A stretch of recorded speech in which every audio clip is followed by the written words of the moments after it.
Bonjour à toutes et à tous, c'est Sasa qui vous accueille pour le décryptage de RTI. Il s'agit aujourd'hui du dernier volet d'une série sur la décroissance à Taïwan, aux côtés de la permacultrice Tammy Turner et de Hong Shuo-Chen, Alex Hong de Wild at Heart Legal Defense Association.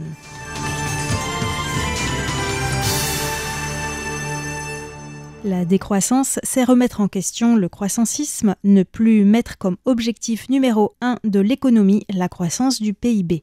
Pour plus de détails, n'hésitez pas à écouter le décryptage du 28 août dernier. Cela peut prendre différentes formes qui ne sont pas forcément les mêmes selon le contexte et selon qu'il s'agisse d'un milieu urbain ou rural. D'ailleurs, on peut se poser la question sur le long terme, est-ce que les mégalopoles sont vraiment résilientes ? Une question sur laquelle s'est par exemple penché le géographe français Guillaume Faburel. Mais ici, nous parlons avant tout de Taïwan. Creusons le sujet avec Alex Hong. Comment promouvoir la décroissance en ville, mais aussi dans les campagnes ? D'ailleurs, ne serait-ce pas un moyen de revitaliser les campagnes taïwanaises qui sont aujourd'hui de plus en plus désertées en raison du manque d'opportunités d'emploi et de la dénatalité ?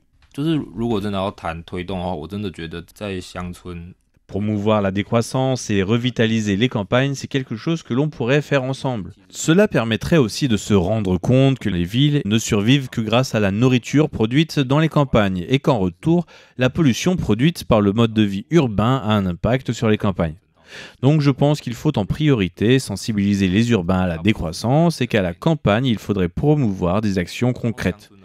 Par exemple, en ce qui concerne l'électricité, à la campagne, elle pourrait provenir de systèmes locaux de production d'énergie autosuffisants, contrairement à ce qui se fait actuellement, c'est-à-dire de devoir vendre l'électricité que l'on produit à Taipower si l'on installe des panneaux solaires.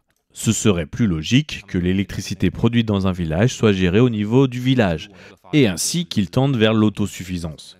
Pour promouvoir la décroissance dans les campagnes, on pourrait peut-être commencer par là. En revanche, dans les villes, il y a beaucoup plus d'obstacles à surmonter. Créer des réseaux d'énergie locaux et autosuffisants serait aussi plus résilient qu'un système centralisé, en particulier pour un pays comme Taïwan, qui est sous la menace de la Chine.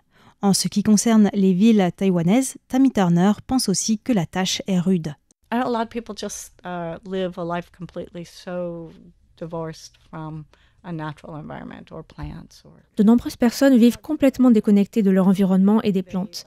Je collabore aussi avec des personnes qui soignent grâce à la reconnexion à la nature. Pour les habitants des grandes villes, c'est un bon début. L'éducation est aussi cruciale, tout comme le fait de voir de ses propres yeux plein d'alternatives sur le terrain. Je travaille par exemple avec des parcs pour y amener un peu plus de vie sauvage. Avons-nous assez de temps ? Je n'en suis pas sûre. Do we have enough time? I'm not sure. On n'a peut-être pas beaucoup de temps, mais on a des solutions. Par exemple, construire ensemble des fours en terre, comme j'en ai parlé dans l'émission Les joies de l'éco-construction. Que ce soit en ville ou à la campagne, cela permet non seulement de renforcer la cohésion sociale d'un quartier, de s'appuyer sur les ressources locales, mais aussi de créer un lieu de convivialité, un lieu où l'on fait la cuisine ensemble. Et ça fonctionne même en cas de coupure d'électricité.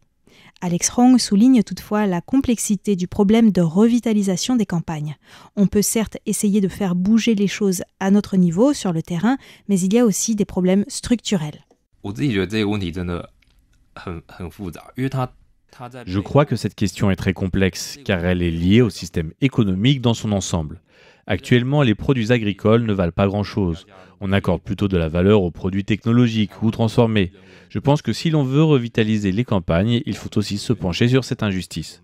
En général, on pense que pour vendre un produit plus cher, il faut créer davantage de valeur ajoutée ou introduire une nouvelle gamme de produits.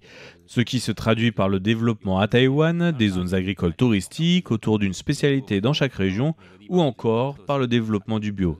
Bien sûr, le bio c'est important, mais je crois que pour régler le problème à la racine, il faudrait surtout se pencher sur comment la valeur d'un produit ou d'un service est mesurée. Pour comprendre de manière plus simple, en me référant au livre Bullshit Jobs de l'anthropologue David Graeber, s'il n'y avait plus de banquiers ni de traders, on pourrait continuer à vivre, mais s'il n'y avait plus d'agriculteurs, on ne pourrait pas survivre au-delà de quelques semaines. En fait, les emplois qui apportent le plus de valeur à la société sont les moins bien payés et ceux qui nuisent à la société sont les mieux payés.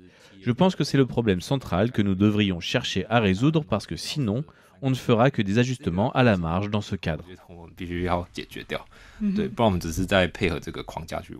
Tammy Turner s'intéresse beaucoup à la résilience, la capacité à surmonter les chocs, les catastrophes, notamment dans les villes. Un sujet très important à Taïwan qui fait face chaque année à des séismes et des typhons. Récemment, les autorités ont fait couler beaucoup d'encre. Pour faire face aux vagues de chaleur, elles ont mis sur Internet des plans des villes permettant de repérer les endroits où il y a de l'air conditionné.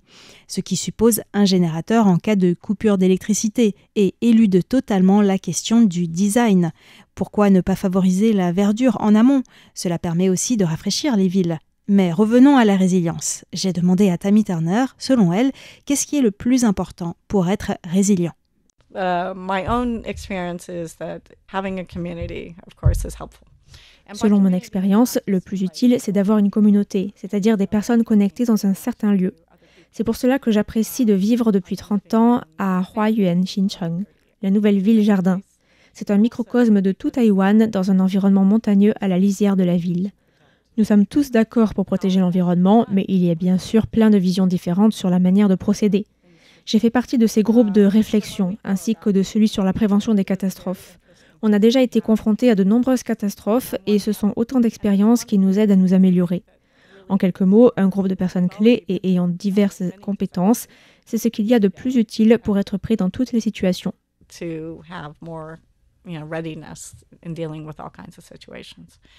Donc, il faut créer ce groupe avant que les catastrophes n'arrivent. Yes, with skills. Oh, yeah. Oui, et il faut que chacun soit au courant des compétences des autres. Le gouvernement central essaie de coopérer avec les autorités locales pour documenter tout cela, par exemple, où l'on peut trouver des menuisiers dans tel ou tel quartier.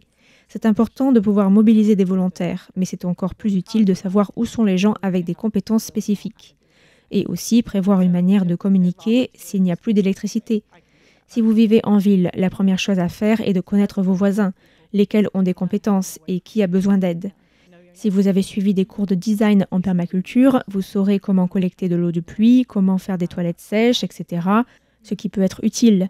C'est aussi important de suivre des formations au premier secours et de s'entraîner régulièrement. C'est aussi une bonne raison pour ralentir et faire plus de choses qui ont du sens pour la communauté.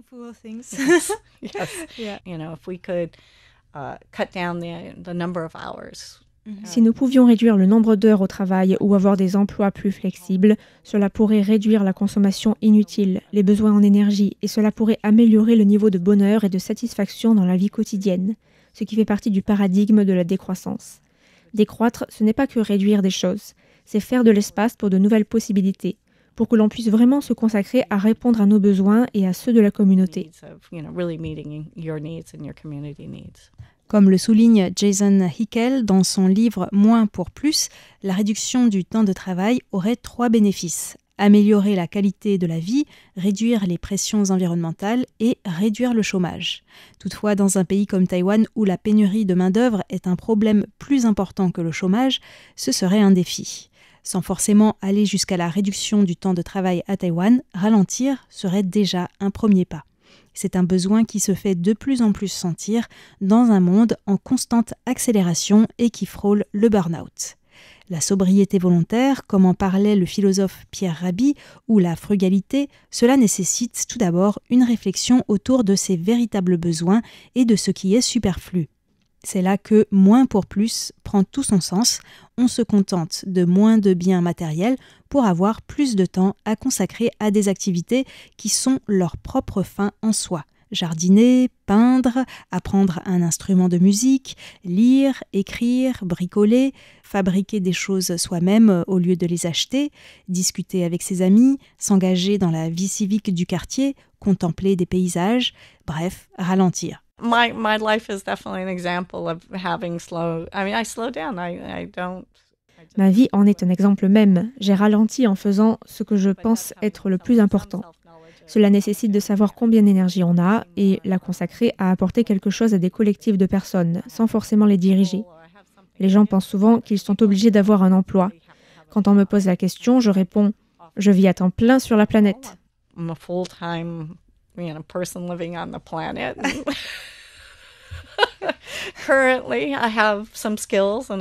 J'ai quelques compétences que j'utilise occasionnellement pour faire des choses vertueuses. Ça m'a pris un certain temps pour en arriver là. De nos jours, certains jeunes y sont déjà, sans avoir eu à passer par la phase de délestage. Ils n'acceptent que de faire ce qu'ils pensent être bien pour eux, pour les autres et pour la planète. D'autres doivent passer par un processus de délestage. Ou de burn-out, parce que tout s'accélère. Et quand on fait un burn-out, on est obligé de ralentir. Oui, souvent. C'est le burn-out qui nous fait prendre conscience de ce dont nous n'avons pas besoin. C'est donc sur ces propos à la fois philosophiques et très terre-à-terre que s'achève cette série de décryptage sur la décroissance. Voici quelques conseils de lecture si vous souhaitez creuser le sujet. Par exemple, le livre de l'économiste Timothée Parikh, Ralentir ou périr, l'économie de la décroissance. Les romans d'Adrien Klent, Paresse pour tous et La vie est à nous. Le livre de Jason Hickel, Moins pour plus, et celui de Korei Saito, Moins la décroissance est une philosophie. Et bien sûr, il y en a encore beaucoup d'autres. Merci de votre fidélité et à bientôt sur Radio Taïwan International.